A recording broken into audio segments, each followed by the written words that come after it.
දැන් සියලු ළමයි බලා ගන්න. අපේ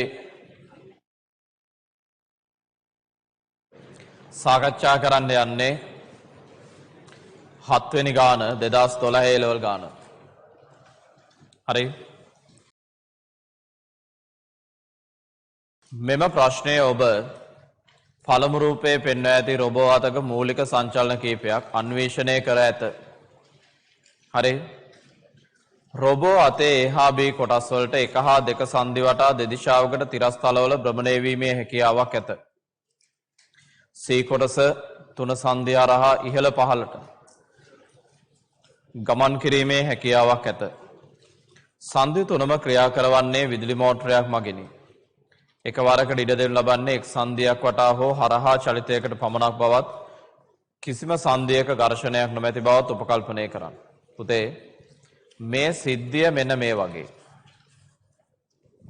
මේ සිද්ධිය මෙන්න මේ වගේ. හරි. මේකේ මේ සිරස් කෙනාට ඉහළ පහළ යන්න පුළුවන්. හරි. ඊට අමතරව මේ සංදිය වටා භ්‍රමණයක් සිද්ධ කරන්න පුළුවන්. අවශ්‍ය නම් මේ සංදිය වටා භ්‍රමණයක් කරන්නත් පුළුවන්. රොබෝ අතකට අනුකූල සංචලනයන් තමයි මේ පෙන්වන්නේ. පළමුව C කොටසේ ඉහළ දිශාවට වන චලිතය සලකන්න. පළමුව C කොටසේ ඉහළ දිශාවට වන චලිතය සලකන්න. දෙවන රූපයේ ඇති ප්‍රවේග කාල ප්‍රස්ථාරයෙන් මෙම චලිතය විස්තර වේ. C කොටසේ ස්කන්ධය 0.1 කිලෝග්‍රෑම් වේ. පළමු තප්පර දෙක තුලදී C කොටසේ ත්වරණය ගණනය කරන්න. දැන් ඕගොල්ලන්ට පේනවද භ්‍රමණ චලිතයේ ගානක් කිව්වට ඒ ගාන ඇතුලේ හරි අපි දැන් භ්‍රමණ චලිතය කියන පාඩමේනේ මේ ගාන ගන්නෙ. නමුත් මේ ගාන ඇතුලේ යාන්ත්‍ර විද්‍යාවේ ඔබ මේ දක්වා ඉගෙන ගත්ත බොහෝ දේ අන්තර්ගත වෙන්නයි ගාන දෙන්නේ. ඔබට C වල සිරස් චලිතය සලකලා ප්‍රවේග කාල ප්‍රස්ථාරයක් දීලා පළමු තප්පර දෙක තුල C කොටසේ ත්වරණය පළමු තප්පර දෙක තුලදී C කොටසේ ත්වරණය ගණනය කරන්න කියන ඉතින් ත්වරණය වෙන්නේ ප්‍රස්ථාරයේ අනුක්‍රමණය 0.1 බෙදීම තප්පර දෙක ත්වරණය සමානයි 0.05 ms ඍණ 2යි. ලකුණු දෙන්නේ මෙහෙමයි රතු බෑනෙන් ලකුණු දාන්න. ත්වරණය හොයන්න ප්‍රස්ථාරයේ අනුක්‍රමණය ලියනවට 1යි. පිළිතුරු වටිනාකමට 1යි ඒකකයට 1යි. ලකුණු 3යි. ඔය දැන් ලකුණු දෙන ක්‍රමය ලකුණු 30 දෙන්නේ. හරි. ඉස්සර මේ ගණන් වල 15න් දුන්නේ. හරි. පස්සේ ළමයින්ට වැඩිපුර ලකුණු දෙන්න හිතාගෙන පියවර වල ලකුණු 30න් දෙන්න ගත්තා. බලා ගන්න.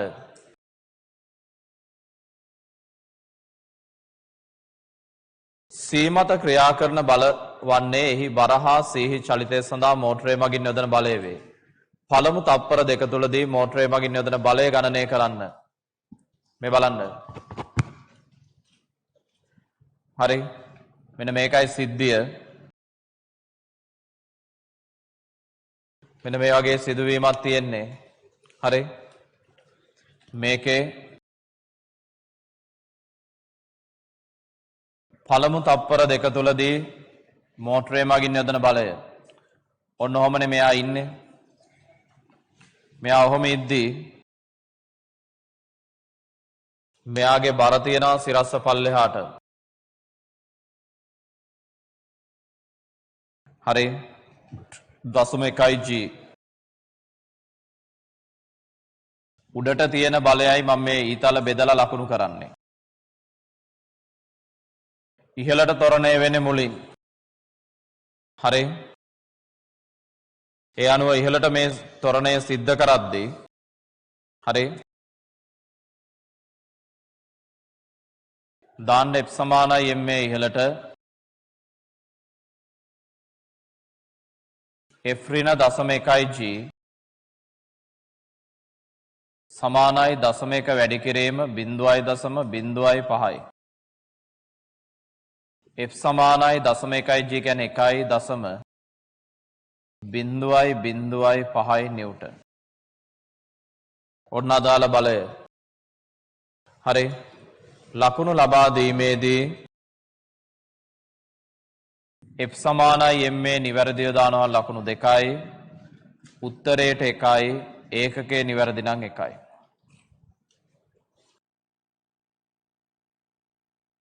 හරි ආගන්න ඊළඟට අවසන් තප්පර දෙක තුලදී මෝටරේ මගින් සීමත යොදන බලයේ විශාලත්වය සහ දිශාව ඉස්සෙල්ලම ඒකාකාර ප්‍රවේගයෙන් ගිහිල්ලා මන්දනේ යන කොටසේ මන්දනේ හොයාගෙන එතකොට පුතේ උඩට බලයක් තියෙන්න ඕන. මොකද බල යටට යනවා නම් ගුරුත්වත්වරණය වැටෙන්න එපා. ඒ අනුව ඒ කොටසට හදන්න යද්දී මේ බලන්න රෝමිලක්කන් 3 හදන්න යද්දී ඉස්සෙල්ලම ප්‍රස්ථාරයේ අනුක්‍රමණයෙන් මන්දනේ හොයාගන්න. මන්දනය කියන්නේ නැවතත් දශම එක බෙදීම තප්පර 2යි 0.05 ms ඍණ 2යි හැබැයි පල්ලෙහාට.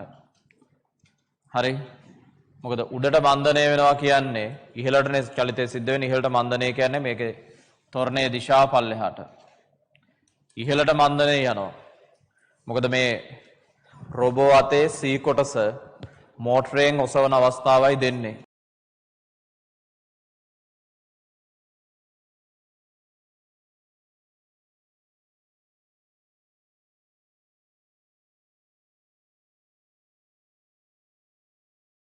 හරි. ඒ අනුව මේකේ බර තියනවා පල්ලෙහාට 0.1 g. මෙන්න මේ විදියට මේ බලය තියනවා F උඩට මන්දනය තියෙන්නේ පල්ලෙහාට. දාන්න F සමානයි m මේ පල්ලෙහාට. පල්ලෙහාට තියෙනවා 0.1 g ඍණ F සමානයි 0.1 වැඩි කිරීම 0.05යි. ඒ අනුව F ට එනවා එකෙන් අඩු කරන්න 0.005.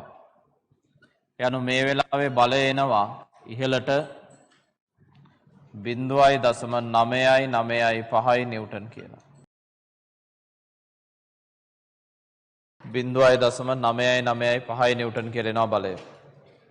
ඔය තමයි C මගින් මේ වෙලාවේ මෝටරේ මගින් C මත යොදන බලයේ විශාලත්වය හා දිශාව. හරි. ඒ අනුව ලකුණු ලබා දීමේදී හරි මන්දනය හොයා ගන්නවට 1යි F සමානයි m මේ දානවට 1යි බලයේ උත්තරයට 1යි දිශාවට 1යි. බලයේ උත්තරයට 1යි දිශාවට 1යි. දැන් මොකද වේගන යන්නේ? ඉස්සෙල්ලා තරම් ලකුණු හම්බ වෙනවා නෑ. දැන් කෑලි වලට අඩු වෙනවා. හරි. ඊළඟට ආගන්නවා මෝටරේ මගින් C මත යෙදිය හැකි උපරිම බලයේ විශාලත්වය 1.2ක් යයි සිතන්න. C කොටස නිශ්චලතාවයෙන් පටන්ගෙන තප්පර 0.5ක් තිස්සේ මෙම උපරිම බලය යටතේ ඉහළට ගමන් කළොත් ඒ කොපමණ දුරක් ගමන් කරයිද? ඉස්සෙල්ලාම ඔක්කොටම කලින් F සමානයි m මේ දාලා ඔය කොටසේ ත්වරණය හොයාගන්න. මේ බලන්න. ඉස්සෙල්ලාම F සමානයි m මේ දාලා ඔය කොටසේ ත්වරණය හොයාගන්න. හරි. මෙන්න මේ විදිහට. මේ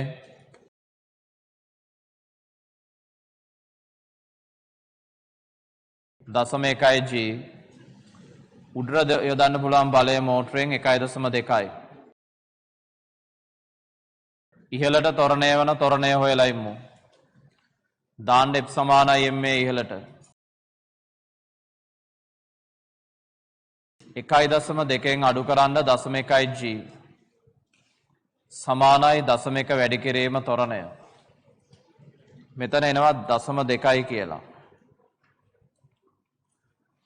ත්වරණයට එනවා 2 ms ඍණ 2යි. ත්වරණයට එනවා 2 ms ඍණ 2ක්. හරි. ඒ අනුව මේකෙදී ඔය කාලය තුල ඉහළට යන දුර හොයන්න S සමානයි ut ධන භාගයේ at වර්ග සමීකරණය සිරස්ව ඉහළට දාන්න. දැන් මානව මේ ගාන තාම යන්නේ නිව්ටන් නියම පාර්ට් එක ගන්න මේ ලකුණු 15ක්ම එන්නේ නිව්ටන් නියම වලින්. ඒ කියන්නේ චලිතය සහ නිව්ටන් නියම. ආරම්භක ප්‍රවේගයේ බිඳුවයි භාගයයි ත්වරණය 2යි. තප්පර භාගයක් කියන්නේ 0.5 වර්ගය. 2ට 2 සුළු වෙනවා ඒ කාලය තුල යන දුර 0.25 මීටර. අවද උත්තරේ? හරි. ලකුණු ලබා දීමේදී මෙන්න මෙහෙමයි ලකුණු ලැබෙන්නේ. හරි. F සමානයි ma සෙවීමට ආදේශයට 1යි ත්වරණයට 1යි. හරි. චලිත සමීකරණයට ආදේශයට 1යි උත්තරයට 1යි. චලිත සමීකරණයට ආදේශයට 1යි උත්තරයට 1යි. අඩුපාඩු හදාගන්න.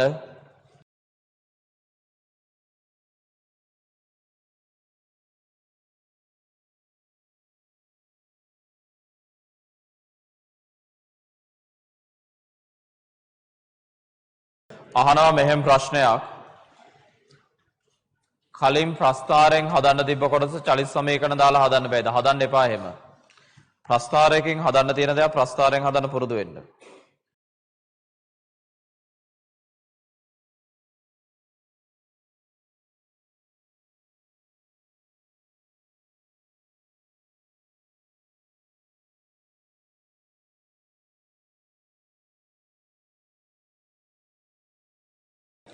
හරි. ඊළාට අහගන්න B කොටස මීළඟට B කොටසේ C කොටස සමග දෙවන සංදිය වටා සිදු කරන භ්‍රමණය සලකන්න මේක. තුන්වන රූපයේ කෝණික ප්‍රවේග කාල ප්‍රස්ථාරයෙන් මෙම භ්‍රමණය පෙන්වයි. මෙම භ්‍රමණ චලිතය තුල ඒ කොටස නොසෙල් වෙන ලෙස තබාගෙන ඇතැයි උපකල්පනය කරන්න. මෙයා කැරකුණාට මේ පැත්තේ කොටස භ්‍රමණය වෙන්නේ නැහැ කියලායි කැරකෙන්නේ නැහැ කියලායි කියන්නේ. B හා C කොටස් වලින් යුත් සංයුති පද්ධතියේ දෙවන අක්ෂය වටා අවස්ථිත පූර්ණය 0.01 හරි. බෝඩ් එක දිහා බලන්න. B කොටස.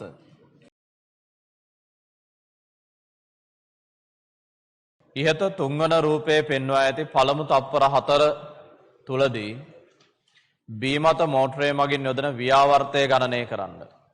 පුතේ ව්‍යාවර්තය හොයන්න ඉස්සලම කෝණික ත්වරණය හොයාගන්න ප්‍රස්ථාර අනුක්‍රමණයෙන් 0.5 බෙදන්න තත්පර 4න් ප්‍රස්ථාරයේ අනුක්‍රමණය. ඒ අනුව මේ තමයි කෝණික ත්වරණයේ අගය.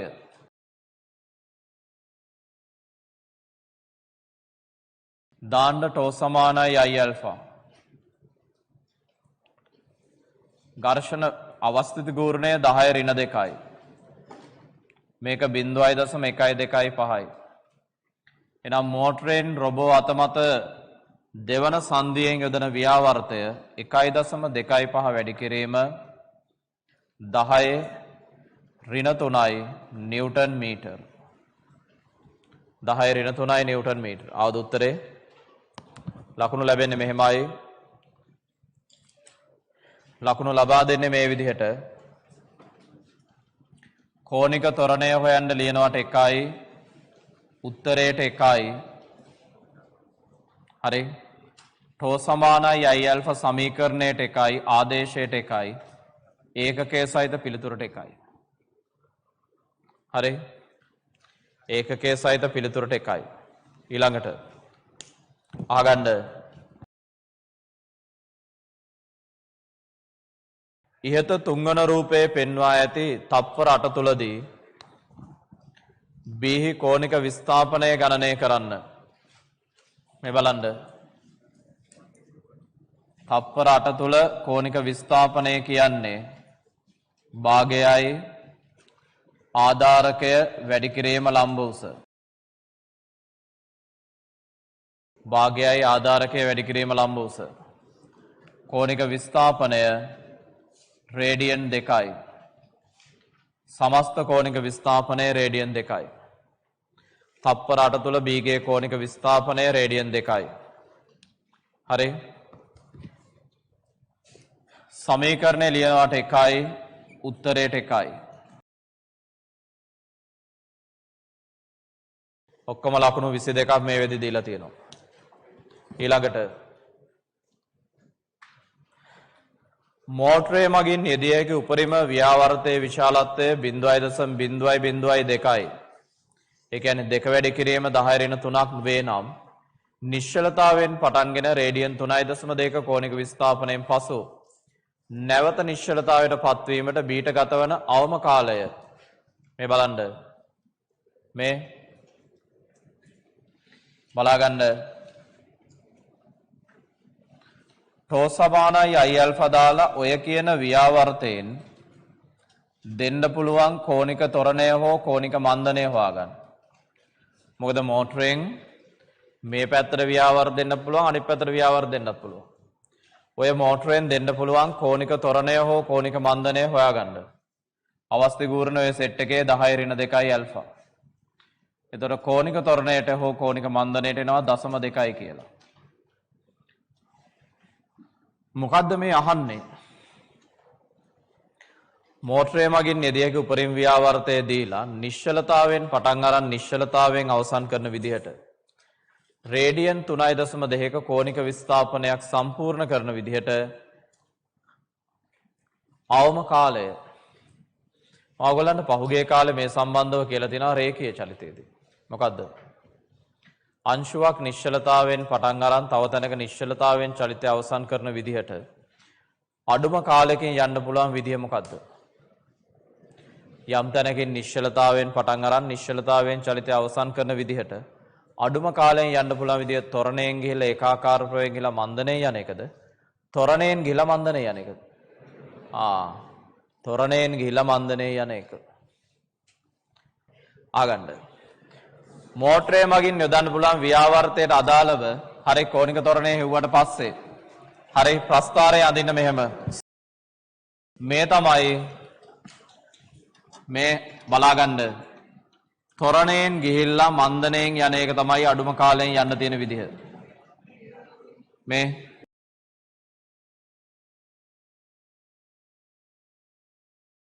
ත්වරණයෙන් ගිහිල්ලා මන්දනයෙන් යන එක තමයි අඩුම කාලයෙන් යන්න තියෙන එක. මේ ඕක තමයි ඔය රේඩියන් 3.2 අඩුම කාලයෙන් කවර් කරන්න තියෙන විදිය. මේ තමයි උපරිම කෝණික ප්‍රවේගය. මේ කාලයට මේ කාලය සමානයි. මේ කෝණික ත්වරණය 0.2යි. හරි. එහෙමනම් 0.2 සමානයි ඔමේගා බෙදීම t. ඔමේගා කියන්නේ 0.2යි t එතකොට. කෝණික විස්ථාපනය රේඩියන් 3.2ට සමාන වෙන්න ඕනේ. ඒක සමානයි භාගයයි ආධාරකය 2යි t.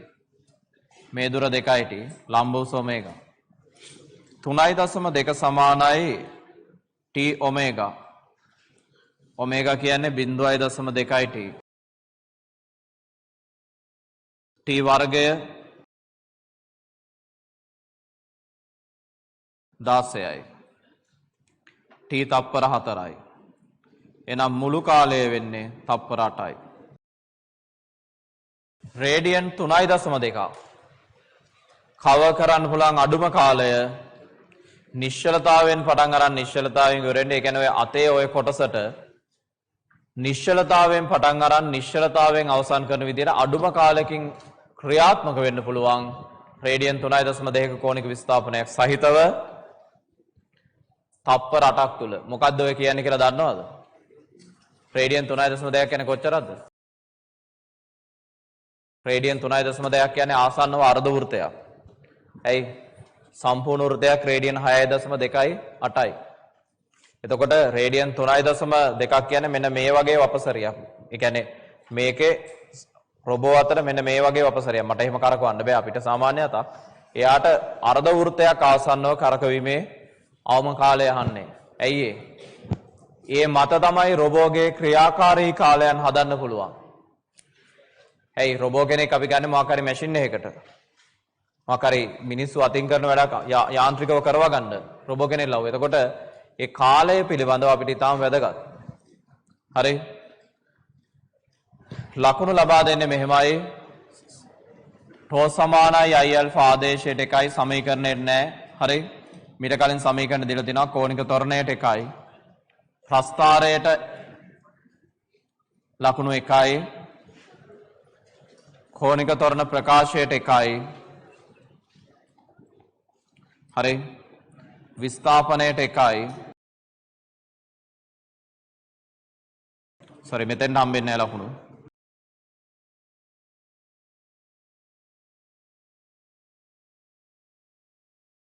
ලකුණු 6යි. ඔන්නමයි ලකුණු ටික එන්නේ. ලකුණු ටික ලැබෙන්නේ ওই විදිහට. අහගන්න. ඔය තමයි ලකුණු ලැබෙන විදිහ. ඊළඟට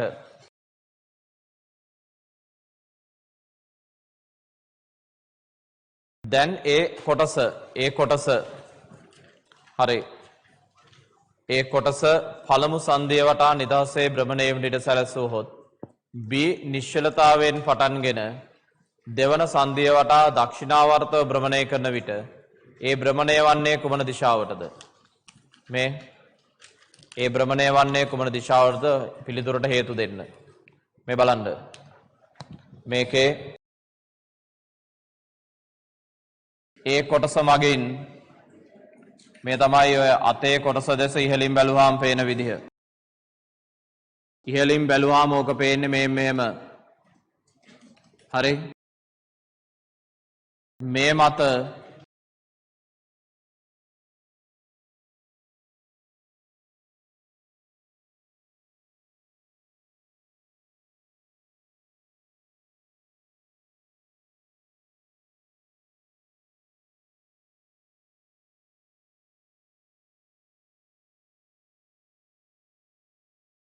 පළමු සංදිය වටා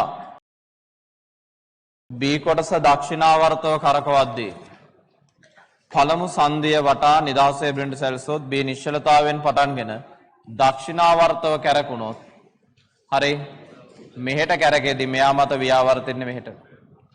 ඒ වාමාවර්තව භ්‍රමණය වේ. හේතුව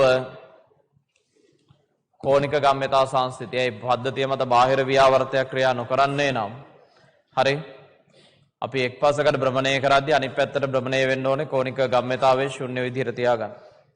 නැත්තම් මෙහෙම ලියුවත් හරි.